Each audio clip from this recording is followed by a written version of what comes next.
사도 바울의 2차 전도 여행 가운데서 가장 큰 열매를 얻을 수 있었던 곳이 어디냐라고 하는 것을 꼽는다라고 한다면 아마도 데살로니가를 빼놓고 이야기할 수가 없을 것입니다. 만약 2차 전도 여행 가운데 가장 큰 열매를 얻은, 가장 많은 열매를 얻은 한 군데를 꼽으라 그런다면 단연코 데살로니가일 것입니다. 그만큼 2차 전도 여행 가운데서 가장 성공적인 그런 어떤 전도 여행의 결과를 얻은 곳이 있다라고 한다면 바로 오늘 우리에게 주신 하나님의 말씀 가운데 나오는 데살로니가 지역이다라고 말할 수가 있습니다. 자, 이 데살로니가 그 당시 이 1세기경에 이 데살로니가는 마게도냐 지방의 수도였었습니다. 지금 현재 그리스가 있는 지역, 그 지역의 이 그리스의 북부 지역을 마게도냐, 중부 지역을 아가야 지역이라고 합니다. 그리고 남쪽 해안 지역을 헬라 지역이라고 그렇게 분류를 할 수가 있습니다. 마치 가나안 땅, 이스라엘이 있는 땅을 북부 갈릴리, 중부 사마리아, 남부 유대 지방 이런 식으로 나눌 수 있듯이 이 그리스가 자리하고 있는 그 헬라 지역도 크게 마게도냐, 아가야, 헬라 뭐 이런 지역으로 이렇게 나눌 수가 있습니다.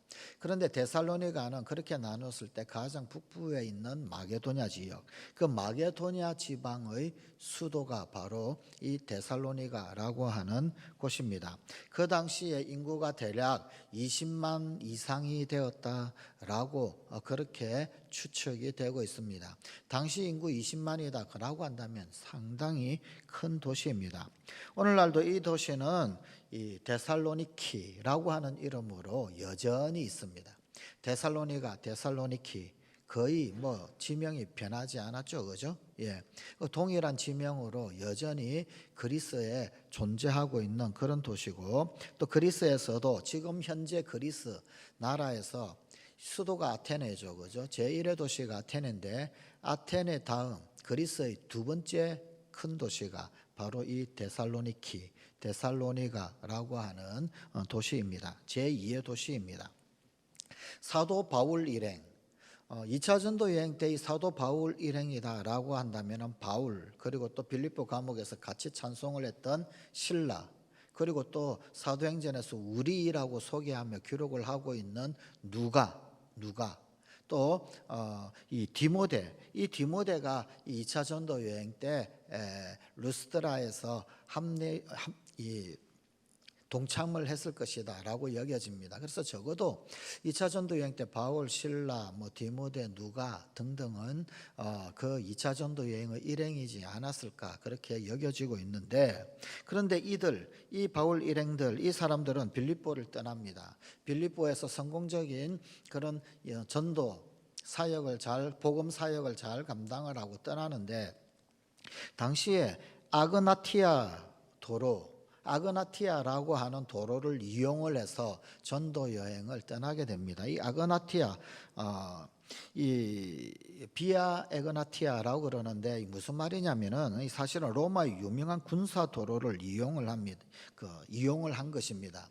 이 에그나티아 도로라고 하는 거는 혹시 저 지방 혹은 아니면 먼 곳에서 적이 침입을 해왔다든지 혹은 아니면 반란이 일어났다든지 라고 하면은 로마에서 즉각적으로 군대를 파송할 수 있는 그런 어떤 군사 목적으로 닦아놓은 고든 길, 그래서 그 길은 로마로 다 연결이 되는, 사실은 로마에서 출발해 가지고 로마의 변방까지 달려갈 수 있는 그런 목적으로 만든 길을 이 에그나티아 도로라고 그럽니다. 그런데 여기에서 나온 유명한 말이 있죠, 그죠? 모든 길은 로마로. 이 에그나티아 도로가 다 로마로 연결되기 때문에 여기에서 나온 굉장히 유명한 말이 이 모든 길은 로마로라고 하는 말인데, 그런데 로마는 군사용 목적으로 이 길을 잘 닦았는데, 그런데 사도 바울 일행 그리고 또 복음의 경로는 이 에그나티아 도로를 통해서 바울 일행이 전도 여행을 다니고 복음의 행로가 되어집니다. 빌립보에서 데살로니가로 가는 그 길 역시 마찬가지 이 에그나티아 도로를 이용을 해서 움직이게 됩니다. 그래서 어떻게 움직이느냐면 암비볼리와 아볼로니아를 거칩니다. 그래서 살로니카 만에 위치한 항구 도시였던 데살로니가에 도달하게 됩니다. 보이는 지도 가운데서 빨간색으로 그어진 선이 바울의 2차 전도 여행 여정입니다. 그런데 저 지도의 우측 상단에 보게 되면은 빌립보라고 하는 도시가 있지요. 그 빌립보에서 어디로 가느냐면은 알파볼리스라고 하는, 그런데 여기 성경에는 여기가 암비볼리하고 암피볼리스라고 발음 비슷하죠, 그죠? 암비볼리 다 비슷합니다. 암비볼리 여기를 거치고요. 그 다음에 이제 아볼로니아를 거친다라고 성경은 기록하고 있는데 저기 이 지도상에는 줄이 쭉 그어져 있어서 아폴로니아라고 하는 지명으로 나오고 있죠. 이렇게 이 암비볼리를 지나고 아볼로니아를 지나서 이 살로니카만이라고 하는데 여기에 대자를 붙여서 데살로니가가 된 거예요. 이 살로니카만에 위치하고 있는 항구 도시 바로 저 데살로니가에 도착을 하는 겁니다. 저 빌립보에서 이 데살로니가까지 거리가 대략적으로 약 한 160km 정도 이르는 그런 여정입니다. 이 성경학자들은 바울이 이곳에 오래 머물지 않았다, 이 데살로니가 그렇게 많이 머문 것은 아니다라고 추측을 합니다. 아마도 6개월은 넘지 않았을 것이다 라고 이야기합니다. 그런데 성경에 분명하게 어느 정도 머물렀다라고 하는 기록은 없습니다. 가장 짧게 이야기하는 사람들은 오늘 본문 말씀에 있는 새1회, 다시 말하면 새 안식일 3주 만에 데살로니가 교회를 세웠다, 뭐 이렇게 이야기하는 분도 있습니다. 그런데 대략적으로 6개월 정도, 그리고 6개월을 넘지 않는 기간 정도 아마도 데살로니가에 머물렀을 것이다. 이게 대략적인 학자들의 공통된 그런 견해입니다. 그렇게 짧은 기간 복음을 전하고 거기에 머물렀었는데, 처음에는 이 데살로니가 역시 유대인 회당을 중심으로 해서 약 한 달간 집중적인 복음 선포 사역을 바울이 했었습니다. 오늘 본문 1절 2절입니다.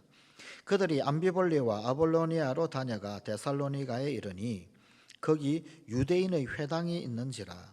바울이 자기의 관례대로 그들에게 들어가서 새 안식일에 성경을 가지고 강론하며. 바울의 선교 전략은 그러하지요. 어느 지역에 가서 유대인 회당이 있다라고 그러면 그 회당을 들릅니다. 그리고 그 회당에서 하나님의 말씀을 읽고 강론을 하는 거지요. 회당이 없으면 어떻게 합니까? 기도하는 기도 장소, 기도 처소를 찾습니다. 여기 데살로니가에 오기 전에 빌립보는 기도할 곳을 찾다가 강가에서 기도하고 있는 여인의 무리들, 그리고 루디아를 만나고, 그리고 그곳에서 빌립보 교회가 세워지지 않았습니까? 그런데 다행히도 데살로니가에는 그 유대인 회당이 있었습니다. 그래서 바울이 늘 하던 선교 전략대로 회당에 찾아가고 그 회당에서 설교할 것을 허락을 받습니다. 여기 새 안식일이라고 하는 이 말이 3주를 이야기하는 거지요. 자, 그렇게 한 달간, 대략 3주 내지는 한 달간 회당에서 이 성경 말씀을 가지고 강론하는 그런 어떤 집중적인 사역을 감당을 하고, 그 후에는 어떻게 되느냐?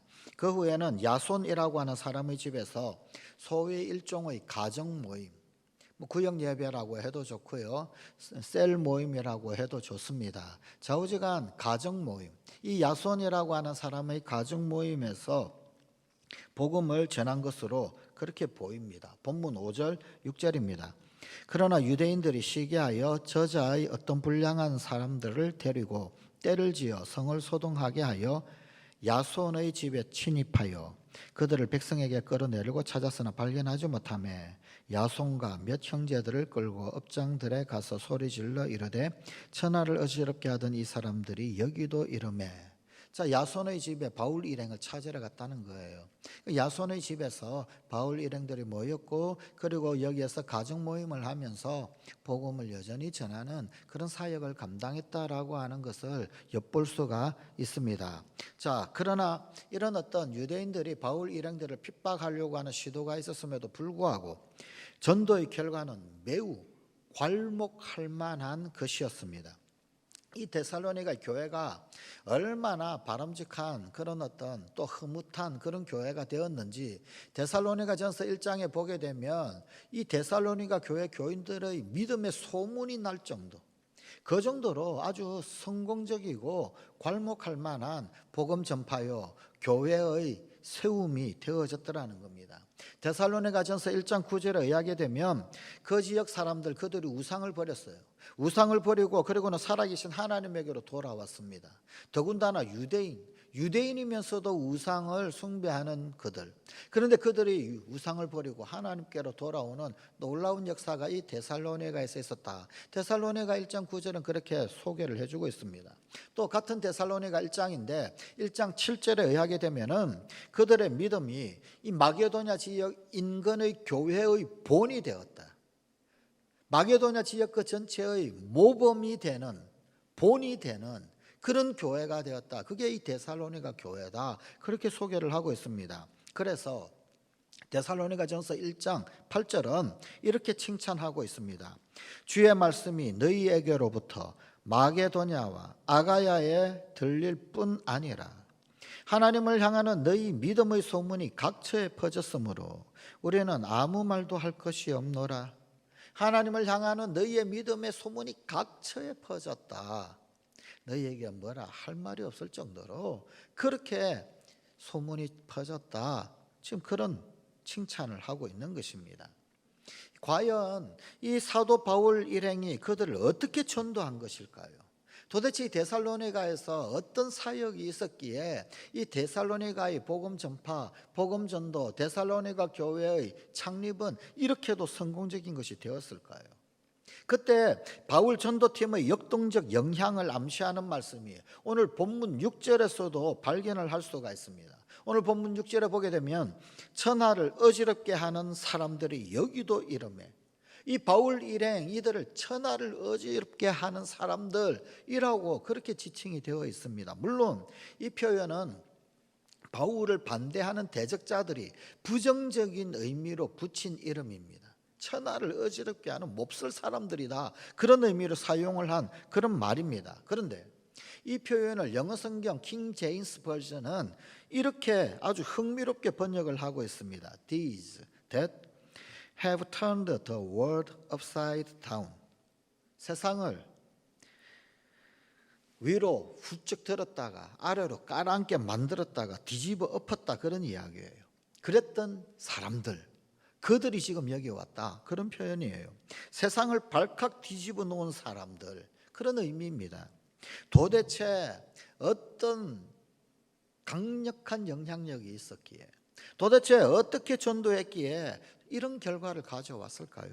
데살로니가 교회를 만든 그 비밀이 무엇이었을까요? 첫째는 복음적 말씀 강론 사역입니다. 복음적 말씀 강론. 이 바울은 데살로니가에 도착하는 즉시 유대인 회당을 찾았습니다. 그리고 거기에서 성경을 펼쳤습니다. 성경을 읽었습니다. 유대인 회당을 찾아서 허락을 받아야 성경을 펼쳐서 읽을 수가 있습니다. 허락을 받았다라는 이야기죠. 3주간의 하나님 말씀을 허락을 받고 강론을 합니다. 바울은 랍비 신분도 가지고 있었습니다.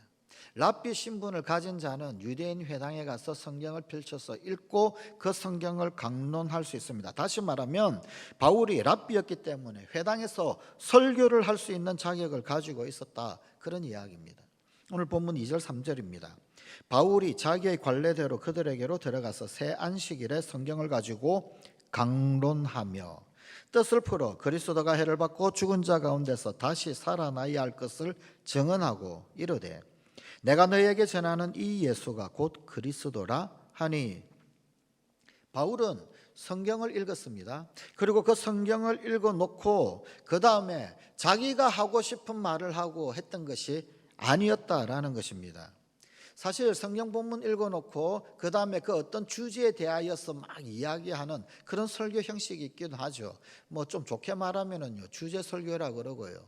혹은 아니면은 제목에 관한 그런 어떤 일장 연설을 늘어놓는 것을 제목 설교라고 하기도 합니다. 그런데 바울이 했던 것은 그런 어떤 제목 설교 형태의 그런 강론, 제목 설교를 한 것이 결코 아니더라라는 것입니다. 이런 형식의 설교를 소위 제목 설교라고 하는 것인데, 바울은 제목 설교가 아니라 성경을 읽고 그 성경 읽은 본문을 의미를 밝히고 뜻을 해석을 하고 그 본문을 아주 성실하게 그 뜻을 드러내었더라라는 것입니다.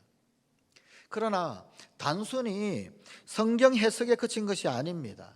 그 말씀을 통해서 예수 그리스도가 어떻게 우리 인생의 문제에 대한 해답이 되는가, 그것을 제시를 한 것입니다. 여러분, 설교자가 조금만 생각을 잘못하면 제목 설교에 빠질 수 있는 그런 유혹이 상당히 많이 있습니다. 적당한 제목 붙이고, 그리고는 그 제목에 관련되어져 있는 여러 토픽들을 이야기하고, 그렇게 하기가 굉장히 쉽습니다. 뭐 그런 식으로 설교하는데 목사가 그러면 누가 뭐라고 그러겠습니까? 그래서 적당한 제목 잘 달아놓고, 그리고는 성경 본문과 전혀 상관없는 어떤 토픽이나 어떤 주제, 어떤 이슈에 대하여서 그것을 강력하게 주장하는, 그렇게 할 수 있는 그런 유혹들이 상당히 많이 있습니다. 사실 오늘날 그런 경우 꽤 많이 있죠. 그런데 바울이 했던 것은 그게 아니었단 말입니다. 성경 말씀에 충실했어요.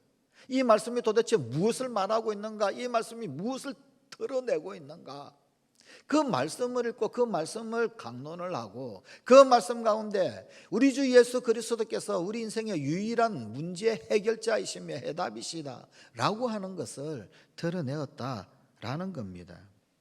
오늘날 이렇게 설교하는 것을 그 설교 형식으로 굳이 이야기를 하자라고 한다면 뭐 강해 설교 뭐 이쯤 될까요? 하여간 성경 본문이 말씀하는 그 원뜻을 드러내는 것, 바로 이것을 복음적 말씀 강론이라고 명명할 수가 있습니다. 바울이 했던 것은 바로 이것이었습니다. 그의 강론의 핵심은 그리스도였습니다. 그리스도가 해를 받고 죽은 자 가운데서 다시 살아나야 할 것을 증언했다. 성경은 이렇게 소개하고 있습니다. 그런데 이게 바로 복음 아닙니까? 그리스도의 죽음, 그리스도의 부활, 그것이 바로 우리의 죄, 인류의 죄 문제, 아니 바로 나의 그 죄 문제와 구원 문제의 해답이다 라고 하는 것을 선포한 것입니다. 이것이 바로 복음의 본질 아닙니까? 그래서 이런 바울의 설교를 복음적 강론이라고 하고, 이를 설교에 적용하는 스타일을 오늘날 소위 강해 설교 뭐 이렇게 명명하기도 합니다. 뭐 타이틀이 뭐가 중요하겠습니까? 핵심은, 정말 중요한 것은 성경이 무엇을 말씀하고 있는가, 하나님의 말씀이 도대체 무엇을 드러내고 있는가, 그 말씀 가운데 예수 그리스도가 해답이시다 라고 하는 것이 드러나는 것이더라, 그 말입니다. 교회가 성경에 근거한 복음의 메시지를 상실하게 되면 그것은 더 이상 교회가 아닙니다. 교회의 존재 목적은 하나님 말씀을 고스란히 드러내는 데 있습니다.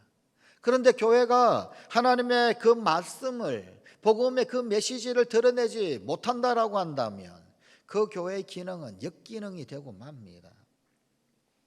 흔히 한 교회의 신학적 성향을 두고 뭐 이야기하면서 요즘 그런 토론들 많죠. 그냥 요즘 그런 어떤 말싸움들이 얼마나 많은지 모릅니다. 뭐 진보적이니 보수적이니 어쩌니 저쩌니, 교회에 대하여서 그것도 그 카테고리를 그대로 가져옵니다. 가져와 가지고 그 교회가 보수적이다, 아니면 그 교회는 뭐 진보적이다, 뭐 이렇게 이야기합니다. 뭐 자유주의니 뭐니 뭐 이런 이야기들 많이 합니다. 그러나 정말로 중요한 것이 무엇이냐면, 정말 중요한 것은 보수적이냐 진보적이냐 이런 게 아니라 복음적인 교회이냐, 이게 중요한 것입니다. 교회는 복음적인 교회여야 합니다. 복음적인 교회인가? 그래서 교회는 복음적 메시지에 성실해야 합니다. 복음적 강론에 성실해야 합니다. 그것이 바로 하나님이 교회를 기뻐하시고 축복하신 중요한 이유입니다. 왜 하나님이 교회를 기뻐하십니까? 왜 하나님이 교회를 축복하십니까? 왜 하나님이 교회를 통하여 축복하십니까? 그게 하나님 말씀이 살아있기 때문입니다. 하나님의 복음이 살아있기 때문입니다. 그 교회에서 복음적 강론이 선포되고 있기 때문입니다. 그 교회에서 복음적 강론이 사라지고 만다면 하나님은 교회를 통하여 축복하실 이유가 없으십니다. 하나님은 교회를 통하여서 기뻐하실 이유가 없으십니다. 데살로니가의 사역의 큰 열매, 그 열매는 바로 이런 복음적 강론의 결과였더라, 그것처럼 말입니다. 시대의 변화와 함께 교회의 스타일은 얼마든지 달라질 수가 있습니다. 스타일은 변화가 가능할 수가 있습니다. 교회의 어떤 사역 스타일, 또 혹은 아니면 예배 스타일, 이런 것들도 얼마든지 변화될 수가 있습니다. 요즘 우리 개신교는 개혁교회들은 옛날만큼 그렇게 많이 일어나지를 않습니다. 그런데 중세교회, 중세교회 그 이전에 그런 어떤 교회들 예배 때 얼마나 많이 일었었습니까? 일어났다 앉았다 일어났다 앉았다. 오늘날 가톨릭처럼. 요즘은 군인들이 군인 생활이 너무 편해서 주일날 교회를 가지를 않는다고 그래요. 그런데 옛날에 군인들은 내무반에서 조금이라도 벗어나고 싶어서, 내무반 생활이 정말 힘들거든요. 거기에서 조금이라도 벗어나고 싶어서 자기가 종교가 없음에도 불구하고 종교 행사를 가요. 가는데 우리 개신교 기독교를 제일 많이 갑니다. 불교를 가면은 그냥 절을 하잖아요. 그냥 목탁 소리는 자장가로 어떻게 들을 수 있겠는데 108변이 뭐니 자꾸만 절을 하니까 잠을 못 자는 거예요. 가톨릭도 얼마나 일어났다 앉았다 일어났다 앉았다 많이 합니까? 그런데 우리 개신교는요, 초반에 일어났다가 딱 앉으면 그때부터 쭉 앉아있대요. 마지막 끝날 때 다시 일어서고. 그래가지고 잠자기가 참 좋았다는 거예요. 그래서 우리 개신교 종교 행사에 굉장히 많이 왔답니다. 여러분, 가톨릭처럼 사실 우리도 처음에는 일어났다 앉았다 많이 했었어요. 근데 시대에 따라서 그 스타일은 얼마든지 바뀔 수 있습니다. 여러분, 이 설교 스타일도 많이 바뀔 수가 있죠. 그죠? 전통적으로는 연역적 설교를 많이 했어요. 그런데 지난 20세기부터 설교 스타일의 시대적 트렌드가 뭐냐면 소위 말하는 귀납적 설교죠. 스타일은 얼마든지 바뀔 수 있단 말입니다. 예배 스타일도 마찬가지입니다. 찬양과 경배, 혹은 아니면 아주 고전적인 전통적인 그런 어떤 예배, 떼제 공동체처럼 아예 악기를 동원하지 않고 순수한 사람의 목소리만 가지고 하나님을 찬양하고 경배할 수도 있고, 혹은 아니면은 이 21세기에 걸맞게 온갖 디지털 악기들을 총동원을 해서 그래서 하나님을 경배할 수도 있고, 스타일은 얼마든지 변화될 수가 있습니다. 그러나 절대 변화될 수 없는 것 한 가지, 아무리 역사가 흘러가도 교회에 변함이 없어야 할 한 가지, 그것은 성실한 말씀 강론 사역입니다. 그 스타일이 어떻게 변화되든지 간에 성실한 하나님의 말씀을 강론하는 것은 변화될 수 없는 스타일. 그것이 없어져 버리면 교회의 존재 이유, 교회의 기능이 사라지고 없어지는 것과 같은 것입니다. 그렇습니다. 교회는 아무리 세월이 흘러도 그 강단에 변함없는 복음의 메시지, 변함없는 성경적 강론의 생수가 흘러 넘쳐야 합니다. 그리고 이를 위해서 우리가 기도해야 합니다. 이것이 우리의 기도여야 합니다. 하나님의 거룩한 강단에서 하나님의 살아있는 말씀이 흘러나오도록, 오늘도 우리를 살리고 우리에게 생명을 주시는 복음, 우리 주 예수 그리스도의 그 거룩한 복음의 말씀이, 생수의 말씀이 우리의 영혼을 살리고 우리의 삶을 살리는 하나님의 성경적 메시지가 강단에서 끊임없이 흘러넘치도록 기도해야 합니다. 그 말씀이 막힘이 없도록 기도해야 합니다. 그것이 우리의 기도여야 합니다. 그것이 이 세상을 변화시키는 하나님의 방법이기 때문입니다. 그게 하나님의 방법입니다. 성경의 핵심이신 예수 그리스도는 어제나 오늘이나 내일이나 언제든지 유일한 세상의 소망이십니다. 우리는 변함없이 이 복음의 메시지를 붙들고 선포하는 교회를 이루어야 합니다. 둘째는 이웃 사랑의 실천 사역입니다. 이 바울팀의 전도 사역이 위대한 데살로니가 교회를 탄생시키고, 또 데살로니가 교회는 또 다시 자기 도시 그리고 그들이 살았던 그 지역, 그 사회에 큰 영향력을 가질 수 있었던 또 하나의 비밀은 복음과 함께, 아니 성경적 표현을 그대로 인용한다면 복음뿐 아니라 목숨까지도 내어주고자 하는 사랑, 이웃 사랑의 실천입니다. 데살로니가전서 2장 8절의 말씀입니다. 우리가 이같이 너희를 사모하여 하나님의 복음뿐 아니라 우리의 목숨까지도 너희에게 주기를 기뻐함은 너희가 우리의 사랑하는 자가 됨이라. 복음은 정말 강력한 메시지요, 위대한 메시지입니다. 그런데 복음은 위대한 메시지이지만 이것이 사랑으로 증거되지 않으면 우리의 이웃들은 이 복음의 진정성을 믿지 못합니다. 그런 면에서 사랑은 복음을 증명합니다. 사랑은 복음을 열매 맺게 합니다.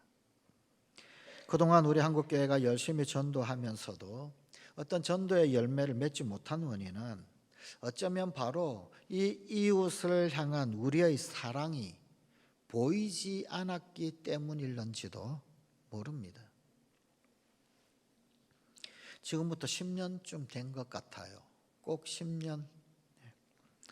저희 교회에서 사랑의 장기기정 서약 운동을 한번 했던 적이 있습니다. 야, 어떻게 기가 막히게 알고 그냥 전화가 왔어요. 10년 전에 장기기정 서약 운동을 했는데 목사님 10년이 지났습니다. 10년 만에 한 번 더 한번 해 주십시오. 연말에 보자고 그랬습니다. 내년이 우리 교회 창립 70주년을 맞이하는데 내년에 하면 안 될까요? 70주년 행사로 하면 안 될까요? 그랬더니 70주년 서막을 여는 의미에서 올해 연말에 해주시면 안 될까요? 그러시더라고요. 그 말이 설득이 되었어요. 그것도 의미가 있겠다. 여러분, 나의 장기를 기정을 한다. 용기도 필요하겠죠. 그죠? 또 내가 한다라고 해가지고 되는 것도 아닙니다. 예. 내가 죽고 난 다음에 자녀들이 반대하면 하고 싶어도 할 수도 없어요. 동의가 있어야 그게 가능한 거지. 예. 그러나 그럼에도 불구하고 그런 어떤 노력. 여러분 사실 이 참 생명을 주고 사랑을 한다. 생명 다하고 목숨 다하여서 사랑을 한다. 여기에는 오늘날 이 논리학이 발전되어져 있는, 그 다음에 어떤 철학과 어떤 사상학들이 굉장히 발전되고 토론이 아주 난무하는 오늘날 이 시대에는 이게 무작정 전부 다 좋고 무작정 옳은 것으로 치부가 되는 그런 사회는 아닙니다. 치열한 검증이 필요하고 치열한 토론이 필요하고 그런 겁니다. 이를테면 내가 나를 죽여서 다른 이를 살리고 사랑하는 것, 이게 정말 타당한 것이냐, 이게 정말 옳은 것이냐 따지고 들면 이게 그냥 논쟁에 휩싸여 가지고 그죠? 이것도 맞는 것 같고 저것도 맞는 것 같고 막 그러잖아요. 그 대표적인 게 뭐냐면은요, 이런 거예요. 옛날에는 어린아이가 만약에 이제 뭐 같이 이렇게 있을 때 뭐 어떤 뭐 비행기 사고라든지 혹은 아니면은 어떤 뭐 산소 결핍이 어떤 뭐 사고라든지 뭐 이러면 무조건 아이부터 먼저 살리는, 예, 이게 이제 바람직한 매뉴얼이잖아요. 요즘 매뉴얼은 어때요? 아니에요. 엄마부터 살아야 돼요. 아빠부터 살아야 돼요. 예를 들면 산소호흡기를 낀다라고 그러면은요, 엄마 아빠가 산소호흡기를 먼저 착용을 해야 됩니다. 왜 그렇습니까? 그래야 정신을 잃지 아니하고 아이를 구조할 수 있기 때문에. 그래가지고 엄마 아빠가 산소호흡기를 먼저 끼고 그러고 난 다음에 정신 차린 상태에서 자녀에게, 아이에게 산소호흡기를 착용을 시키는 거죠. 이게 뭐 논리적으로, 뭐 과학적으로, 합리적으로 뭐 이렇게 저렇게 따지다 보면은, 예, 뭐 이것도 맞고 저것도 맞고 막 다 옳고 그런 것 같아요. 예, 그만큼 이제 판단하는 거나 생각하는 거나 또 행동하는 매뉴얼 이런 것들이 사실은 달라지죠. 그죠? 그러나 이런 부분들을 정말로 데살로니가 교회에 했던 것처럼 우리의 목숨을 내어주면서까지도 하고자 하는 그런 어떤 사랑, 이것에서도 왈가왈부 어떤 문제가 있더라는 거예요. 예. 근데 이것들을 그 어떤 토론, 그 어떤 합리, 그 어떤 이성을 가지고도 뛰어넘을 수 있는 것이 어쩌면은 장기기정 그 사랑이 아닌가 싶습니다. 여기에는 이론이 없어요. 예. 내가 살아있을 때 뭘 어떻게 하겠다라고 하는 것이 아니니까. 예. 이미 이 나의 생명은 다 끝이 난 거예요. 예.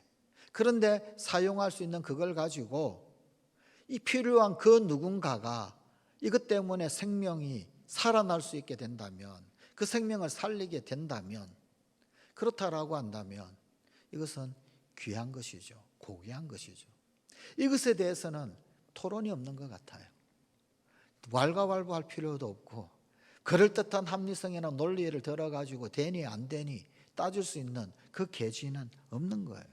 없는 거죠. 실제로 우리 주변에는 사실 이런 어떤 도움이 필요한 자들이 꽤 많이 있습니다. 우리 교회 중보기도 특공대들은 어떤 기도 제목 하나를 더 받으셔서 아실 거예요. 우리 교인 중에서도 도움이 필요한 분이 있습니다.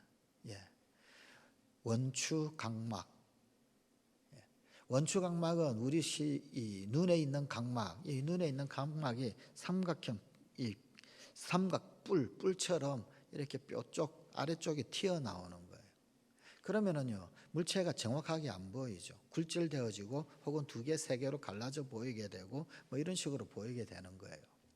이 병은 수술 외에는 답이 없습니다. 예, 수술 외에는. 각막 이식. 예. 우리 교인 중에서도 그런 기도 제목을 지금 중보기도 특공대에게 전해진 기도 제목을 가지고 있는 그런 교인이 있단 말입니다. 멀리 있는 게 아니에요. 멀리 있는 게. 그런데 이미 다 사용된, 그러나 다 사용되었지만 여전히 쓸 수 있는 그런 어떤 장기, 그것을 가지고 또 다른 그 누군가를 살리고 또 그 누군가에게 빛을 주고 또 다른 그 누군가에게 새로운 생명의 빛을 줄 수 있다라고 한다면 참 귀한 것 아니겠습니까? 참 소중한 것 아니겠습니까? 뭐 굳이 뭐 사랑의 장기기정 운동 뭐 이런 것뿐만은 아닙니다. 그 외에도 여러 가지. 분명한 것 한 가지 뭐냐면, 여러분, 강력한 하나님의 복음적 메시지, 그런데 그 하나님 복음의 그 위대한 메시지는 사랑으로 전거되지 않으면 우리의 이웃들에게 그 진정성이 전달되지가 않는단 말입니다. 그것이 이 복음의 메시지의 진정성은 사랑을 통해서 드러나게 되어 있다는 말입니다. 그래서 사랑의 실천은 반드시 필요합니다. 사랑의 실천을 사역으로 그렇게 여겨야 합니다. 그때 복음이 온전히 전거되고 살아 역사하게 되더란 말입니다. 교회가 데살로니가 교회처럼 복음으로만이 아니라 목숨이라도 내어주는 사랑으로 이웃을 사랑하는 일, 이 일에 앞장설 수 있도록 기도하십시다. 기도해야 합니다.